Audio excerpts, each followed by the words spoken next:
Wahyu pasal 21. Langit yang baru dan bumi yang baru. Lalu aku melihat langit yang baru dan bumi yang baru, sebab langit yang pertama dan bumi yang pertama telah berlalu, dan laut pun tidak ada lagi. Dan aku melihat kota yang kudus, Yerusalem yang baru, turun dari sorga, dari Allah, yang berhias bagaikan pengantin perempuan yang berdandan untuk suaminya. Lalu aku mendengar suara yang nyaring dari tahta itu berkata, "Lihatlah, kemah Allah ada di tengah-tengah manusia, dan ia akan diam bersama-sama dengan mereka. Mereka akan menjadi umat-Nya, dan ia akan menjadi Allah mereka. Dan ia akan menghapus segala air mata dari mata mereka. Dan maut tidak akan ada lagi. Tidak akan ada lagi perkabungan, atau ratap tangis, atau duka cita, sebab segala sesuatu yang lama itu telah berlalu." Ia yang duduk di atas tahta itu berkata, "Lihatlah, aku menjadikan segala sesuatu baru." Dan firman-Nya, "Tuliskanlah, karena segala perkataan ini adalah tepat dan benar." Firman-Nya lagi kepadaku, "Semuanya telah terjadi. Aku adalah Alfa dan Omega, yang awal dan yang akhir. Orang yang haus akan kuberi minum dengan cuma-cuma dari mata air kehidupan. Barang siapa menang, ia akan memperoleh semuanya ini, dan aku akan menjadi Allahnya, dan ia akan menjadi anakku. Tetapi orang-orang penakut, orang-orang yang tidak percaya, orang-orang keji, orang-orang pembunuh, orang-orang sundal, tukang-tukang sihir, penyembah-penyembah berhala, dan semua pendusta, mereka akan mendapat bagian mereka di dalam lautan yang menyala-nyala oleh api dan belerang. Inilah kematian yang kedua." Yerusalem yang baru. Maka datanglah seorang dari ketujuh malaikat yang memegang ketujuh cawan, yang penuh dengan ketujuh malapetaka terakhir itu. Lalu ia berkata kepadaku, katanya, "Marilah ke sini. Aku akan menunjukkan kepadamu pengantin perempuan mempelai anak domba." Lalu di dalam roh ia membawa aku ke atas sebuah gunung yang besar lagi tinggi, dan ia menunjukkan kepadaku kota yang kudus itu, Yerusalem, turun dari sorga, dari Allah. Kota itu penuh dengan kemuliaan Allah, dan cahayanya sama seperti permata yang paling indah, bagaikan permata yaspis, jernih seperti kristal. Dan temboknya besar lagi tinggi, dan pintu gerbangnya 12 buah. Dan di atas pintu-pintu gerbang itu ada 12 malaikat, dan di atasnya tertulis nama ke-12 suku Israel.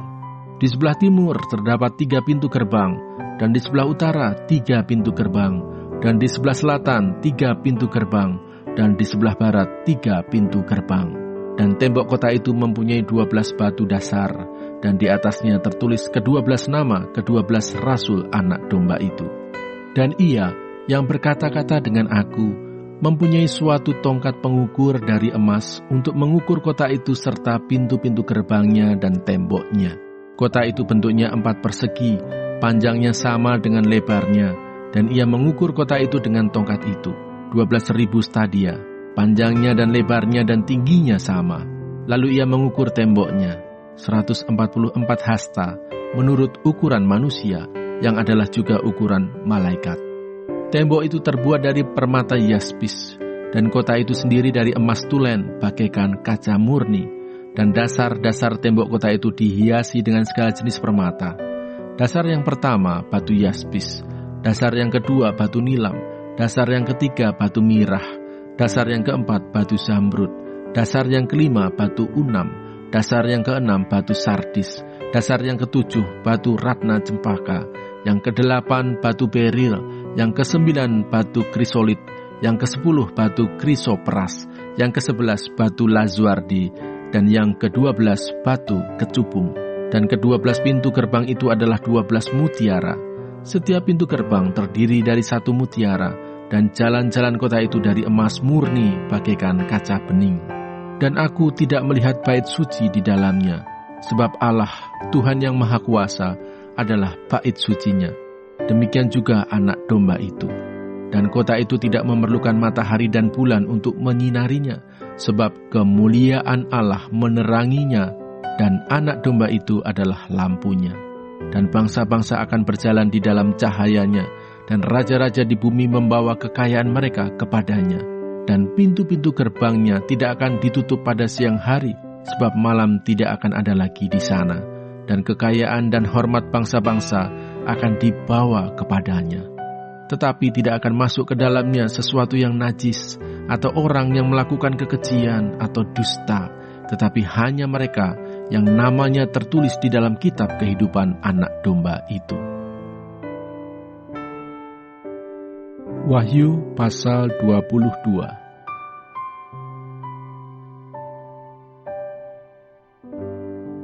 Lalu ia menunjukkan kepadaku sungai air kehidupan yang jernih bagaikan kristal dan mengalir keluar dari tahta Allah dan tahta Anak Domba itu. Di tengah-tengah jalan kota itu, yaitu di seberang menyeberang sungai itu, ada pohon-pohon kehidupan yang berbuah 12 kali, tiap-tiap bulan sekali, dan daun pohon-pohon itu dipakai untuk menyembuhkan bangsa-bangsa. Maka tidak akan ada lagi laknat. Tahta Allah dan tahta Anak Domba akan ada di dalamnya, dan hamba-hambanya akan beribadah kepadanya, dan mereka akan melihat wajahnya, dan namanya akan tertulis di dahi mereka, dan malam tidak akan ada lagi di sana, dan mereka tidak memerlukan cahaya lampu dan cahaya matahari, sebab Tuhan Allah akan menerangi mereka, dan mereka akan memerintah sebagai Raja sampai selama-lamanya. Kedatangan Tuhan Yesus. Lalu ia berkata kepadaku, perkataan-perkataan ini tepat dan benar, dan Tuhan Allah yang memberi roh kepada para nabi telah mengutus malaikatnya untuk menunjukkan kepada hamba-hambanya apa yang harus segera terjadi. Sesungguhnya aku datang segera. Berbahagialah orang yang menuruti perkataan-perkataan nubuat kitab ini. Dan aku, Yohanes, akulah yang telah mendengar dan melihat semuanya itu. Dan setelah aku mendengar dan melihatnya, aku tersungkur di depan kaki malaikat yang telah menunjukkan semuanya itu kepadaku untuk menyembahnya. Tetapi ia berkata kepadaku, jangan berbuat demikian. Aku adalah hamba, sama seperti engkau dan saudara-saudaramu, para nabi dan semua mereka yang menuruti segala perkataan kitab ini. Sembahlah Allah. Lalu ia berkata kepadaku, jangan memeteraikan perkataan-perkataan nubuat dari kitab ini, sebab waktunya sudah dekat. Barang siapa yang berbuat jahat, biarlah ia terus berbuat jahat. Barang siapa yang cemar, biarlah ia terus cemar. Dan barang siapa yang benar, biarlah ia terus berbuat kebenaran. Barang siapa yang kudus, biarlah ia terus menguduskan dirinya. Sesungguhnya aku datang segera, dan aku membawa upahku untuk membalaskan kepada setiap orang menurut perbuatannya. Aku adalah Alfa dan Omega, yang pertama dan yang terkemudian, yang awal dan yang akhir. Berbahagialah mereka yang membasuh jubahnya. Mereka akan memperoleh hak atas pohon-pohon kehidupan dan masuk melalui pintu-pintu gerbang ke dalam kota itu. Tetapi anjing-anjing dan tukang-tukang sihir, orang-orang sundal, orang-orang pembunuh, penyembah-penyembah berhala, dan setiap orang yang mencintai dusta dan yang melakukannya, tinggal di luar. Aku, Yesus, telah mengutus malaikatku untuk memberi kesaksian tentang semuanya ini kepadamu bagi jemaat-jemaat. Aku adalah Tunas, yaitu keturunan Daud, bintang timur yang gilang gemilang. Roh dan pengantin perempuan itu berkata, marilah, dan barang siapa yang mendengarnya, hendaklah ia berkata, marilah.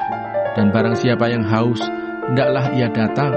Dan barang siapa yang mau, hendaklah ia mengambil air kehidupan dengan cuma-cuma. Penutup. Aku bersaksi kepada setiap orang yang mendengar perkataan-perkataan nubuat dari kitab ini. Jika seorang menambahkan sesuatu kepada perkataan-perkataan ini, maka Allah akan menambahkan kepadanya malapetaka-malapetaka yang tertulis di dalam kitab ini. Dan jikalau seorang mengurangkan sesuatu dari perkataan-perkataan dari kitab nubuat ini, maka Allah akan mengambil bagiannya dari pohon kehidupan dan dari kota kudus, seperti yang tertulis di dalam kitab ini. Ia yang memberi kesaksian tentang semuanya ini berfirman, ya, aku datang segera. Amin. Datanglah Tuhan Yesus. Kasih karunia Tuhan Yesus menyertai kamu sekalian. Amin.